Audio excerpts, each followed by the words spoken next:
Beleza, galera? Começando mais uma aula de informática e sistema de informação. E na aula de hoje estaremos falando sobre introdução a redes de computadores e internet. Para a gente começar, vamos contextualizar o que são redes de computadores.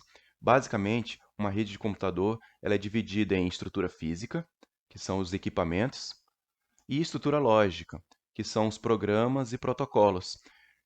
A junção de estruturas físicas e estruturas lógicas permite com que dois ou mais dispositivos possam compartilhar dados. Os protocolos, em outras palavras, é um padrão de comunicação que permite com que um dispositivo possa trocar informação com outro. É como se fosse uma linguagem que a gente utiliza, no nosso caso, um idioma específico para que a gente possa se comunicar. Com base nas redes de computadores, a gente vai ver que existem diversas redes com relação à sua expansão geográfica, tá? E a internet é a maior de todas. Então, a internet é um amplo sistema de comunicação que conecta muitas redes de computadores menores. E a gente vai falar já já da classificação dessas redes com relação à extensão geográfica. Vamos falar agora de backbones. Então, as redes que formam a internet, né, as redes, sejam elas uma rede local, uma rede metropolitana, né, ou então até mesmo uma rede ampla que contempla um país inteiro, elas são interligadas por redes de alta capacidade. E para que essas redes tenham uma alta capacidade de envio e recebimento de dados, a gente utiliza o backbone. Backbone, chamado também de espinha dorsal, é responsável por centralizar, né, as informações de uma determinada localidade.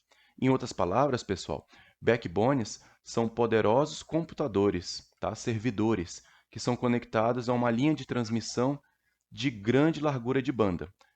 Essa largura de banda, né, essa alta velocidade de envio e recebimento de dados, ocorre por meio de fibra ótica.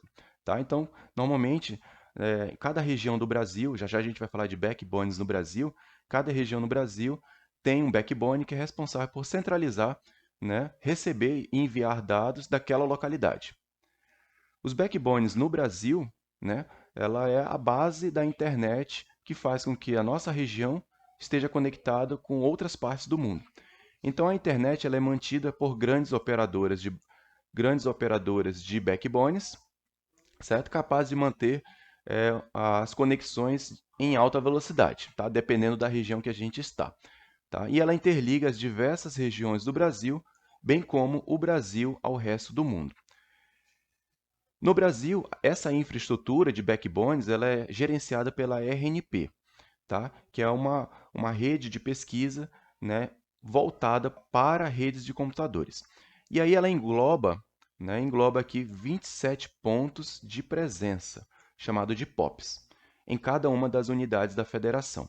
Então, cada unidade da federação aqui no Brasil tem um backbone, que é um computador com grande capacidade de processamento para envio e recebimento de dados.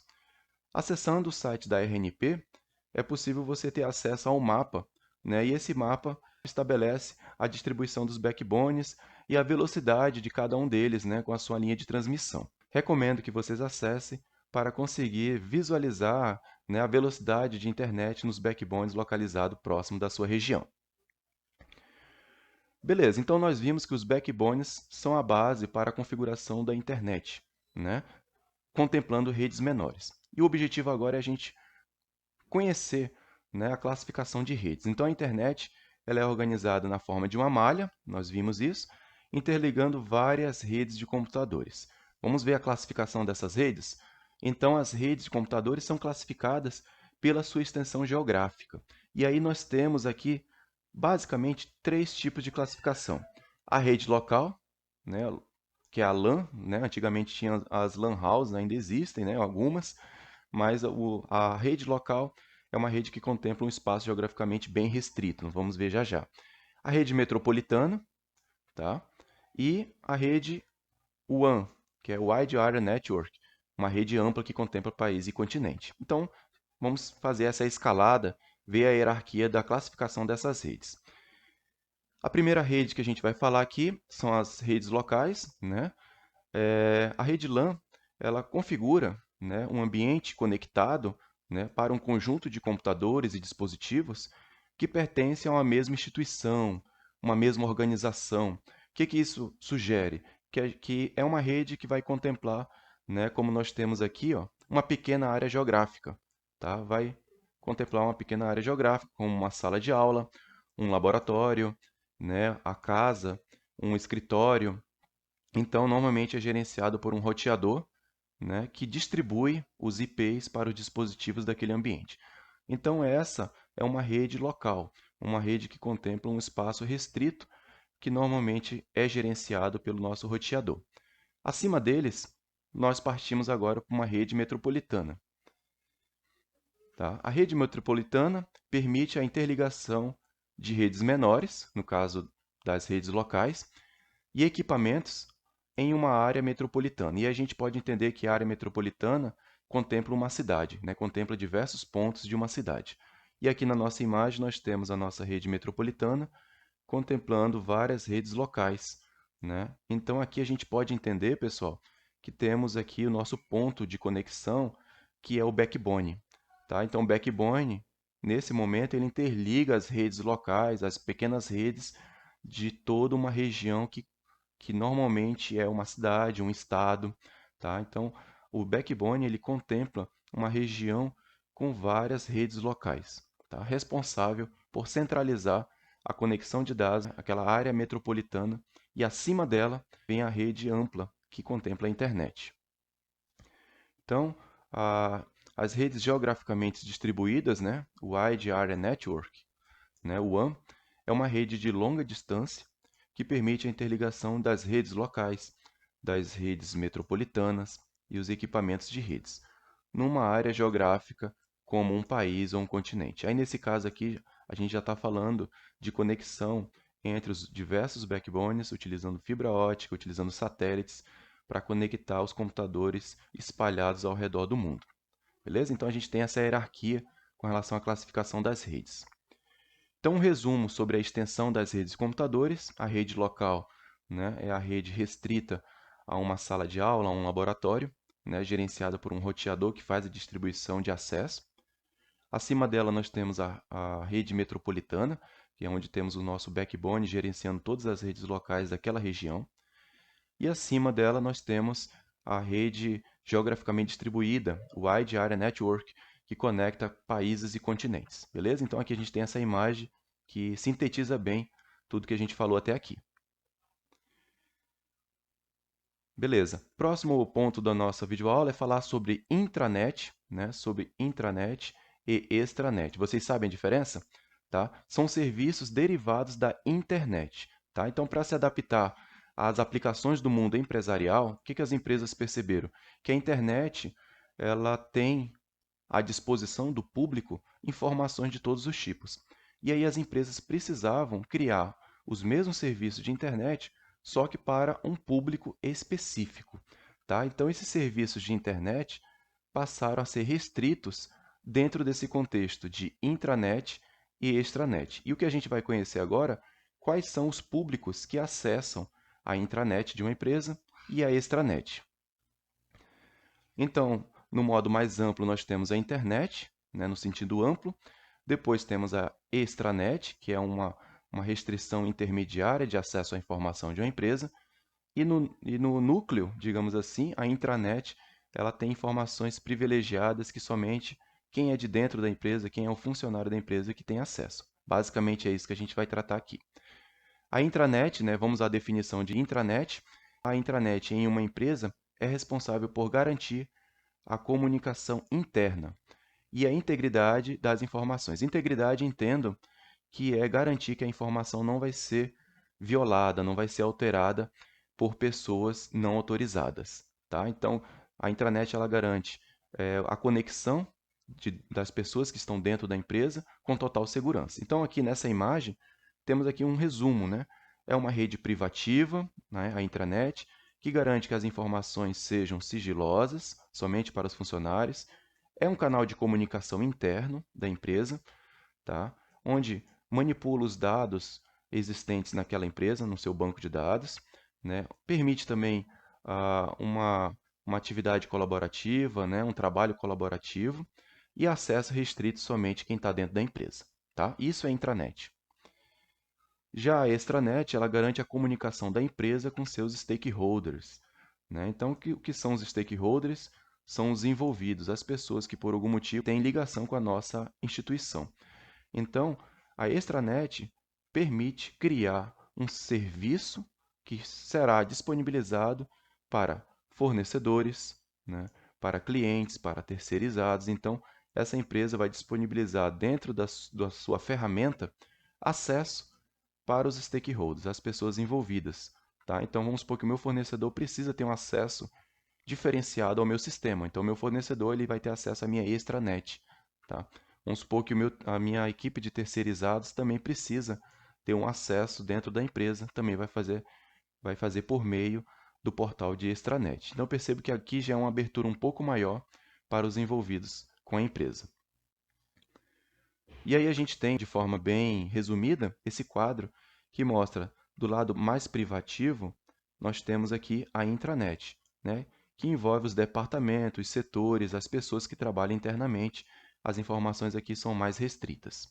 No modo mais intermediário, eu tenho a extranet, onde algumas informações já começam a passar para terceirizados, né? Parceiros, clientes, filiais, que por algum motivo têm ligação com a empresa. E no modo mais público, né, onde a informação é mais superficial, temos aqui o nosso público consumidor. As pessoas, de modo geral, podem ter acesso por meio da internet, como nós já sabemos. Aqui também tem a imagem que representa também de uma forma diferenciada a intranet, ou seja, dentro da empresa, áreas e departamentos, as pessoas que trabalham dentro da empresa, né? A extranet são os parceiros que têm algum contato com a empresa, né? Que têm algum tipo de informação, que prestam algum serviço para a nossa empresa, e a internet para os consumidores e público em geral, né? E aqui vem as pessoas que têm acesso público, informações mais superficiais a respeito da empresa. Esse quadro comparativo é interessante, vou deixar para vocês, né, para ter um breve resumo do que é a internet, onde o acesso é público para qualquer usuário e a informação é superficial. Na intranet, né, ela é voltada para os funcionários da empresa, né, ou pessoas de confiança. Né? Quem tem acesso são o usuário da rede interna e a informação ela é privada, compartilhada dentro da empresa. E na extranet, restrito para clientes, parceiros, fornecedores, os stakeholders que nós comentamos. Né? É um canal de comunicação estabelecido pelas redes conectadas e devidamente autorizadas, compartilhada com determinadas empresas. Beleza? Eu acho que ficou bem clara a definição, tá, de internet, intranet e extranet. Vamos então agora falar de comércio eletrônico, né? Existem algumas modalidades de comércio eletrônico. Comércio eletrônico a gente entende que é um comércio feito através da internet, né? E também existem serviços eletrônicos, são oferecidos, né, serviços através da nossa rede de computadores, na nossa rede online.